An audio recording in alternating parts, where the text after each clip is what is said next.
Well, I know for myself, I first fell in love with art as a child. I always loved drawing and really expressing my feelings and my thoughts through art. It was something that it just was a big source of inspiration for me. So I, did poetry and made art, but it was always something that was very close, kind of close held in. I didn't share it with very many people.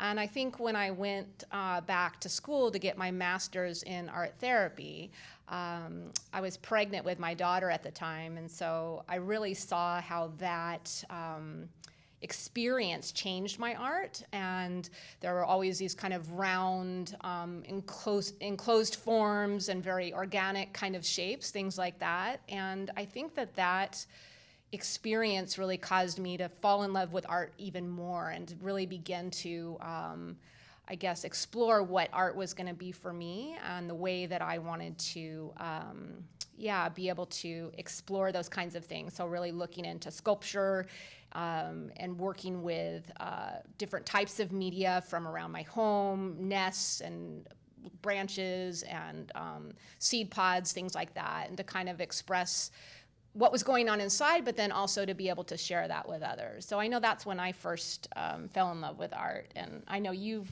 loved art most of your life as well. So I started drawing and painting and designing things when I was very young. When I came to go to college, I started kind of on a track for engineering, for technical stuff, and somewhere in there took a design class in the art department at the college where I was going and really, really enjoyed it. And within a year or so, I'd switched over and did a major in fine arts, worked ceramics and sculpture, and really, really enjoy kind of that aspect of being creative. I've since completed my master's in engineering as well, so I can kind of operate on both sides. So the concept behind Greenlee Art Space, I think it originated for us in a number of different ways. I've always enjoyed the idea of sort of art as a way to be able to build community. And one of the first art shows that Dave and I put together was kind of this photography show that was titled Broken Beautiful. I have a friend who lives and works in Sierra Leone, West Africa with kids, and so we did a photography project with kids from her group and then kids from a youth group at our church. And we had a really great response to that project, and lots of people really loved it. And I found we were able to kind of transform a room. You want to talk about that a little bit? Yeah, we'd taken kind of an upper room in the church and really worked on remodeling it, transforming it into a gallery, adding lights, kind of turning it into a space that made sense for exhibiting artwork and photography, and that was really fun, I guess, interesting, exciting. It worked well. So that was kind of a driver to start off looking for a space that we could do something similar to that, where we could kind of work on art and curating shows and giving a voice to the community for presenting their artwork.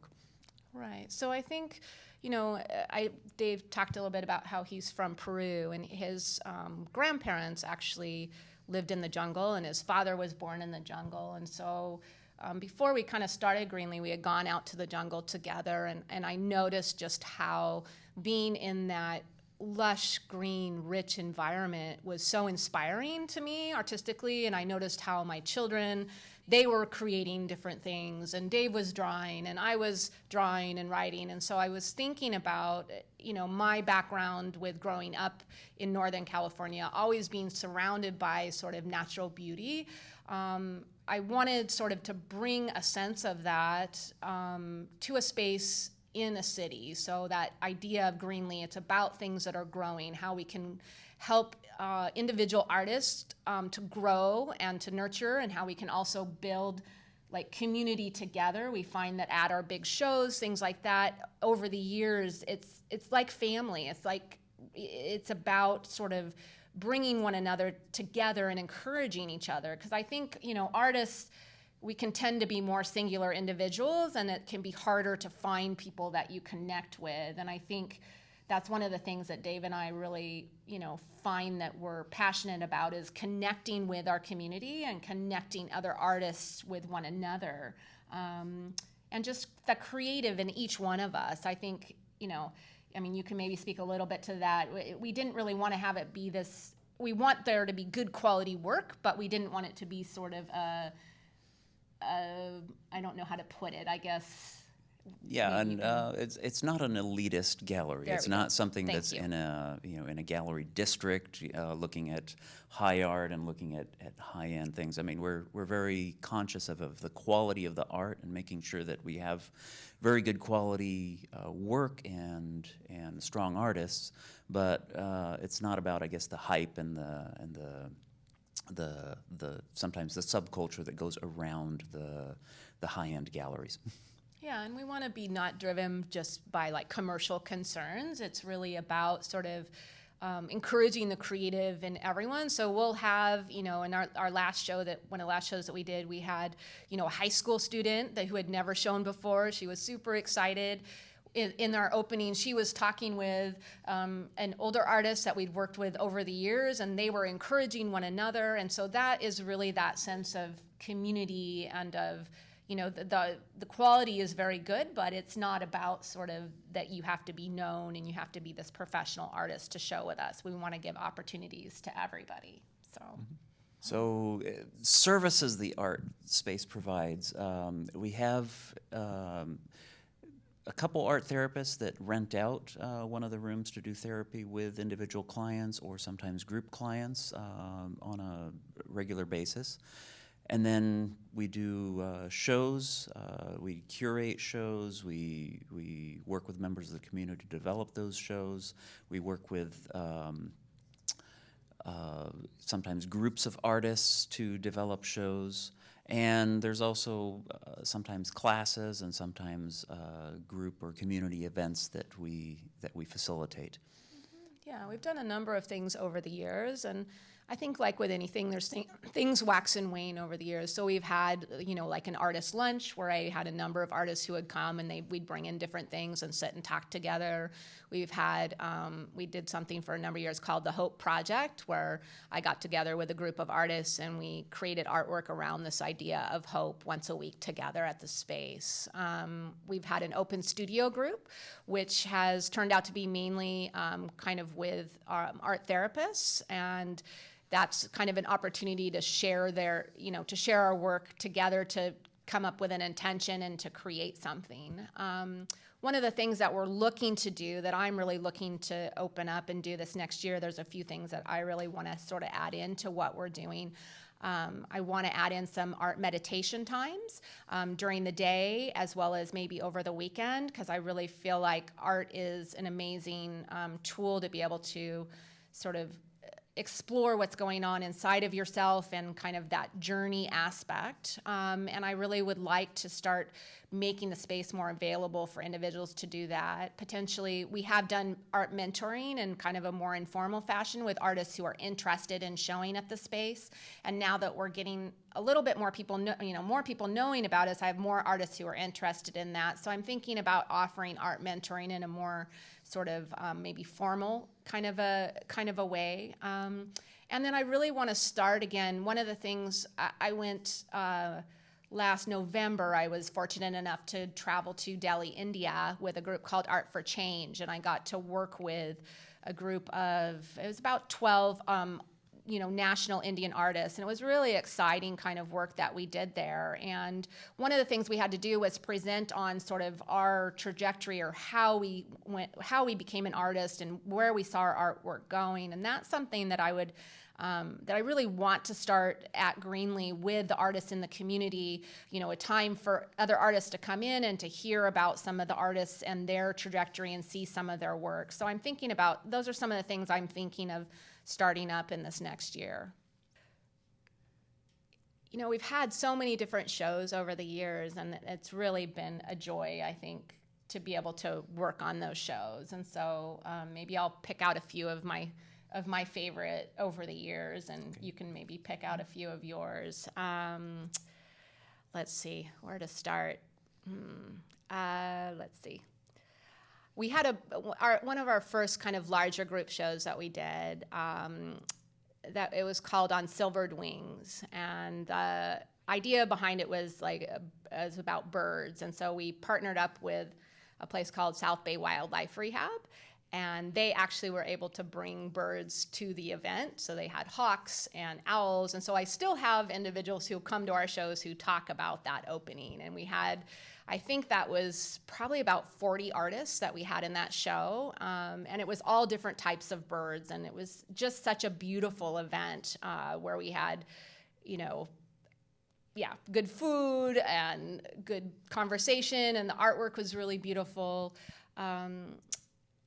One of the shows that I worked on this last year was a show called Darkness and Light. And so there's a group called Council to Secure Justice, and they work with young women and some young boys that have been sexually abused in India. And so they help get them legal counsel and get them into group homes and really support them through the process of getting justice. So it's this idea about justice. And so I was approached by the director, John Derby, and he wanted to do a show with Greenlee. And so we did a photography project where we asked them to kind of think about this concept of darkness and light and what did that mean to them. And I was able to extend that project to my friend who lives in Sierra Leone, who works with many individuals who live on the streets and things like that. So the holiday of Diwali is a really important holiday in India. And so we kind of wanted this show to correspond with that celebration of light conquering over darkness. And so it was just a really amazing to get there. We curated out the photos, and then we got a chance to have John come and speak at our opening. We had two dancers from a group called the Dancing Storytellers, and they created a piece for us that they performed at the opening. And it was a very inspiring show. I'll let you talk a little bit about a few, and then I'll think if I can think of any others. So go ahead. So we've also done some shows where we focus and highlight work of specific artists. So one of the ones that I thought was pretty fun, we did a show with 3 sculptors, 2 of them kind of further on in their career, and one of them that was very early career. Andres Alarcón is a fairly new sculptor. I think he's 18 or 19 years old, learning to weld, and was building kind of these little intricate designs, and we really wanted to challenge him to build larger pieces. So we paired him with Nate Jones, who's a local Long Beach artist who does work with tire shavings, of all things, and with Karina Massengill, who lives in Palos Verdes and does San Pedro. She's been a sculptor for a long time, does cast aluminum and photography as well. And so it was really exciting to bring 3 sculptors together, and also a challenge to kind of hang and develop the work. We actually had one of Nate's pieces that didn't fit in the gallery because it was so tall, so we had to figure out ways to work around the structure, the lighting, to kind of get things into place. And it was a really fun, exciting show to kind of get up and going. I think that was one of my recent favorites. Any other ones you want to bring up now? Well, I think Slater, the show that we did with Slater Barron. Oh, yeah. So Slater is known as the lint lady, and she's done lots of work with dryer lint. So one of the important pieces that she did, she's done a lot of important work, but one of the important pieces she did was about her parents and sort of their, they got ill with Alzheimer's, and so she did a lint piece that had to do with this. It was called My Mother's Garden, I believe, part 1. And as I was talking with Slater, I found out that she actually had an installation that was about 100 feet of canvas that had been rolled up in her garage and had never, ever been installed before. No one had seen it. It had been in her garage, I think, for over 30 years. And I said, we have to show that work to the community. And so it was really special because it was the first time she actually got to see it. She had created it while her parents were sick. She basically painted kind of like like 8-foot tall canvas, and almost 100 feet of Almost 100 canvas. feet. So we put it all around the outside of the gallery. Then we had astroturf on the bottom, and then she had these figures that were amazing, that were outlines kind of her mom, and she had these different colored tracksuits on, and then her hands and her face were in pencil. So there was this idea of how who the person gets more. It's not as distinct and as clear as it used to be. And then on the back, it was painted black. And then these figures stood up. So Slater and I, placed them around inside of the gallery. So when people came into this exhibit, I would say it was probably one of the most emotionally impactful exhibits that we've had. People would be in tears. It was really powerful for individuals with their own experiences with individuals with Alzheimer's. And Slater talks about that as being a very special and unique thing. And I think that's part of my passion for having an actual gallery space. It's very different.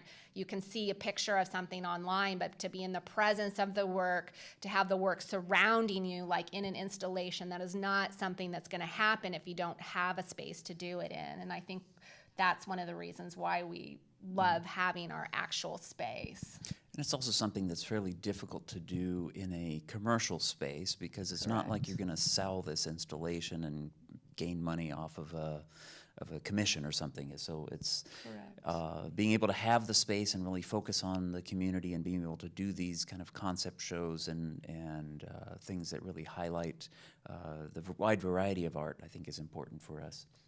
Definitely. Yeah. Definitely so. Well, we have a lot of plans for 2019. We're very excited for this year to come. One of the things that's exciting about a small gallery like ours is that, we really can be so creative in what we're able to do. And I think that's one of the things that we love. And so, sometimes there's things that are definitely set in stone, and sometimes there's things that are still in flux. So one of the things I'm very excited about is we have a young Hispanic artist named Juan Gomez, and he's shown with us in our group shows over the last 5 years, and we've really seen a development in his work. His work has grown and developed over that time, and he felt comfortable enough with us to approach me and say, I really want to have a show. I want to have a solo show. And so I looked over his work, and so that's going to be next October. So really kind of working through with him, going about the show and kind of guiding him some on that. And we're really excited that we're going to present this young emerging artist to the community, and that's very exciting. There's a group, it's a Signal Hill group actually, which is also really great, that's called Quilts on the Wall. And so they do art quilts, and so we're still kind of playing around with when that's going to be. We're not exactly sure, and it'll either be a retrospective show, or we might come up with some type of a theme for them. We're not sure. We'll definitely have our group show. You wanna? Yeah, so every year we do a fairly large kind of invitation to the community group show. So we'll have one this year. It'll probably be April timeframe. Yeah. And usually we do a call to artists with a specific theme that's going to come out probably January timeframe. Yeah, usually January. And those are always fun, exciting. We usually have live music. We usually have kind of a big event, big celebration around art on that. So that's definite for April. Yeah, and we have a few, we kind of play around with different ideas for themes. So I think one of the ideas we were thinking of was dreams, and maybe like another idea I had was artifact, this idea of what are the artifacts in our life and what does artifact mean for those of us in this current age. I feel like we'd like to have themes that are very broad and open so that they can be interpreted in a lot of different ways. And then we try to pair it with a nonprofit in the community who's doing something good in that area. So like the home show that we did this last year, we partnered with Rebuilding Together Long Beach that helps low-income people with free home repairs to stay in their home. So I'm trying to think. See. Yeah, we'll see. Holiday Bazaar? Yes, Holiday Bazaar. So Holiday Bazaar is something we're going to do this year for the first time. So we'll see how it goes, and we're thinking of doing it next year. And just another opportunity for artists from the community to share their artwork with a group of people. And yeah, I think it's kind of a community sort of a feeling when you do things around the holidays. So, we'll see about that. So, Yeah, and then I think just the other ways that with my, I guess, background and sort of my journey as an artist, I am really wanting to incorporate more sort of art meditation, potentially some individual art spiritual direction if people are interested in sort of deepening their understanding of who they want to be and the direction that they're going. And so we're kind of looking at some of those things. And then also, like we talked about, I really would like to have some groups where, artists can come and talk about their work, other artists can come and hear about it, and really that sort of networking kind of a thing. We'd had something similar to that maybe 3 years ago. It was called Gathering at Greenlee, and we did it for a while, and it was really great. But I think that having it be more centered around a specific artist will be a great way to take that forward. Yeah. So, but we're really open. I mean, I think that's kind of the neat thing. There's different groups or opportunities kind of come our way. And so the nice thing with being a small, volunteer-run organization is that we can be extremely creative in the things that we do, and we can be somewhat flexible. Mm-hmm. So. When we partner with nonprofits, a lot of times it's thematically based around a concept or an idea. So it's a very specific nonprofit that's selected for their work with the community and how it relates to kind of the show. When we have these shows, we'll raise some money through entry fees. We'll raise some money through sale of artwork. We'll then typically give a portion of those funds that are raised directly to the nonprofit. And the second piece that we also do is we invite them to present their, kind of to set up a booth during the opening so that the community gets a real sense for what they do and they can engage directly, and it kind of adds an audience to, for that nonprofit to kind of share what they do with a wider group of the community that they may not necessarily have been in contact with in the past. Mm-hmm. Yeah, and I think, that is a really important aspect, I believe, of community is that, we're not there. It's different than the commercial sector. We're not there to compete with one another. This is about sort of encouraging, the other people in our community that are doing good for the world. And I think that, it's exciting for me because I am passionate about a lot of different things. I think it's really exciting because then artists get to have and feel that sense of like a social action piece that the work that they're producing, yes, they can have something. So we did a show called Blue that was all about the ocean. And so, we had a number of different artwork that commented on sort of the pollution in the ocean. And we had artwork that looked at the beauty of the ocean. And it was sort of this full range of things. And we partnered with a group called Algalita that does research, a nonprofit group that does research on the impact of trash and things like that on the ocean. And so I think it's really exciting to be able to give artists, they're inspiring people through their work. They're making commentary on sort of this subject, but then they also, part of the funds that are raised through this show, they also get to feel like that is also having a very practical impact in that area, a very practical social action piece. So I think that that's exciting and inspiring for artists, as well as for us. Like, we really want to be able to sort of bring notice to these different groups. There's lots of different nonprofits that are doing really good things, and so we think that it just helps to strengthen everyone if we can bring or highlight what other groups are doing. Yeah, so I'm excited about being able to kind of present our vision for Greenlee Art Space and what we believe it can be. I think art is important for everyone, even just in terms of self-expression or learning how to kind of be in touch with your creative side. And I think that's kind of part of what we bring into the community with Greenlee Art Space. So it's exciting to be able to present that to the community. Yeah, I think I've been very just encouraged over the last number of years, because when we first started out, I think a lot of people would say, nonprofit art gallery, like, I don't get that. What does that mean? And what is that about? And I think it's been wonderful over the years to have so many artists and individuals from the community give us feedback that we really are filling this major need that there is for a space that artists from the community can show their work. And we get a lot of feedback from those artists who, they're professionals, and if their artwork wasn't hung well, they would tell us. So Yes. it's very nice that they really seem to appreciate the care and the professionalism that we put into it. And I think, I think that art has been a way for individuals to express, sort of their deepest hopes and desires and dreams and all of those things over the years. And I think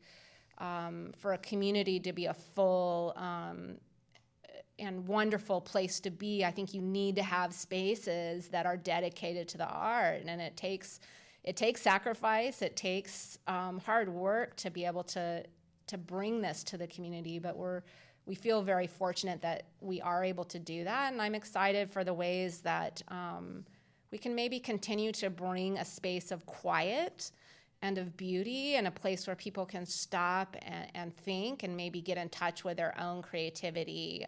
Really, I think it's important work that we do. It's not always something that it's important work. So I'm really grateful. I'm especially grateful to this guy, because I'm kind of the one who dreams up these different ideas, and I say, I want to do this, or I have this idea, and he's wonderful to be able to figure out how to make it happen. So very grateful. Grateful to you too. As a couple creating art together, we each have, I guess, strengths that kind of reinforce each other. I have a little more of a, I guess, logical, technical background, so I tend to try to figure out the logistics behind how to do things, how to hang it, do the math behind it, kind of figure out how to manage squeezing in, 100 pieces of art in a gallery that's or how to manage fitting pieces that are too tall for our lighting system, and what do we do to work that. And Kimberly provides me with the vision and sometimes the challenges that need to be overcome. If it was up to me, I'd probably be fairly comfortable with kind of keeping everything very, very standardized and the same, and the creative vision of putting something new up and kind of stretching, pushing boundaries, pushing what can be done is something that Kimberly kind of really pushes and drives me on, which is great. Thank you. Yeah, I think it's really wonderful. It's wonderful to be able to work together. And I think, like you said, I think that, he has strengths that I don't. And sometimes my ideas can get too grand and too big. And it's good that he can help me to look at ways to make it possible. And I think, one of the most exciting things that I feel like we've done together as artists was at the beginning of this last year. I was working with another local artist, Connie D.K. Lang. She had seen some of my installation work in the past and said, I really want to do an installation with you. And so we started getting together last year and talking about what is this installation that we would want to work on together. And so the idea of sort of the journey of life and sort of the markers along that journey. And it's really interesting kind of from her point of view. And so we wanted Dave to be part of that, and another artist, Cheyenne, who's also on my board, to be part of that. And so together as four artists, we worked on this vision, and Dave created, in school I had seen he created these beautiful wooden arches, and I've always wanted him to make more of those. That's always been in the back of my mind. I want him to make more of those. And so it was a perfect opportunity. So he created these large, beautiful wood pieces. You want to say? Yeah, basically looked at converting the gallery, very square, kind of rectangular, confined space, and trying to really put it on edge a little bit and give it a feel of a cathedral with, so I actually raised the lights by about 12 feet, almost up to the fixed ceiling in the gallery. Mm-hmm. Built a bunch of columns with archways, where the archways really supported the columns, and the columns ended in an almost a pinpoint connection with the floor. So really gave this gallery a very different feel, kind of a lofty, high-ceilinged, arched, almost reminiscent of a Gothic cathedral space or something like that. And so it was pretty exciting to be able to kind of have the ability to kind of transform the space into something very different from what it normally is. Yeah, and I think, I kind of think it kind of parallels or mirrors the way that we work together, because like you provided this structure, and then I sort of filled it in with sort of all these different kind of spiritual parts and pieces. So I had, trees that were made out of, that were lit from below from lights, and then they were sewn out of fabric, white fabric, so they're like these aspens. And I created this deer woman with branch antlers and, kind of this beautiful red cape, and she was standing sort of as this guide along the journey. And, it was just really exciting to be able to work together on a creation like that. And I think, because it's not, once again, it's something where it's not a competition between us. It's not, oh, I'm going to show my work, you can't show yours kind of a thing. It's really, we really enjoy sort of bringing out the best in one another. And I think, I can kind of come up with the visions or the sort of the grander ideas, and then Dave really can come up with more of the ways to see those things work. So he has helped me also, because sometimes when you're the one who has these bigger ideas, you can also get really discouraged because not everybody understands your big grand ideas. But he's always really believed, I think that he's believed in me enough to be willing to, support Greenlee in so many different ways. That's been a true, just kind of testament to, the way that we, I think, love one another and work together. And even though we've been married for 25 years, we still enjoy working together. So that's good.